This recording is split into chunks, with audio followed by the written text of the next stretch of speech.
one of my favorite stories from that era was that lived down legendarily was from the Ray Rayner era, where Ray Rayner, Chelveston the Duck, right? There was a duck on the Ray Rayner show. Every morning, there was a duck, right? And this is Chelveston the Duck. Well, as it turns out, there were a number of Chelvestons. As a matter of fact, probably in a week, there were a number of Chelvestons. What was happening to Chelveston? Was it killing them? Because a white duck doesn't really last that long anyway.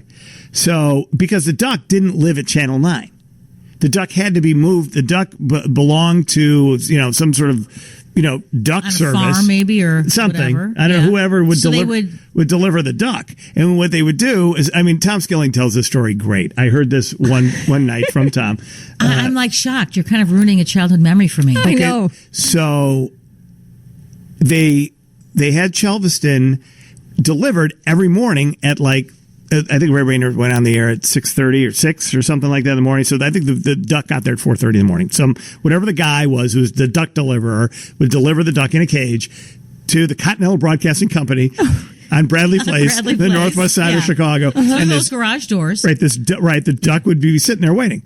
Well, on one night, they delivered the duck, and it was like a polar vortex moment.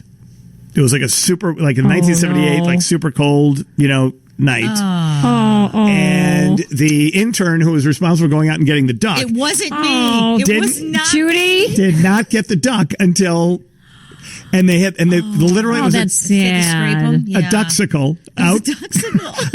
In the cage. That would have been a good character. And you expected the duck to be there every day because the duck, it's like because Ray Rayner go, Chelveston, what do you think about the traffic? And it was like Did they still use the ducksicle and just pretend? No, scarf around them, maybe a little hat. I think as I seem to recall the story as it went, and it's probably changed over the years. But as I seem to recall the story was that they in a deep shot they would show the duck in the background. Very still. He never had a moment. Rock still. Because the duck would walk around the set and it's almost like the GN Morning News. That's the thing about the WGN Morning News. They just turned 25 and congratulations to them. Huge success. But Ray Rayner was the news. Like the first newscaster. Right. Because he would do the news. Yeah. And then he would do the traffic. And they would have a rolling film of a helicopter over all the expressways, and it would be like middle of the winter, and they'd show a summer expressway. That's all you got, right? Because they didn't actually have the helicopter up for them. Nobody cared, yeah.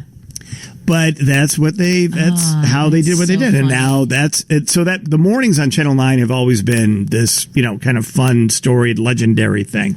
Yeah, right. So kind of a duck house, if you know what I mean. Yeah.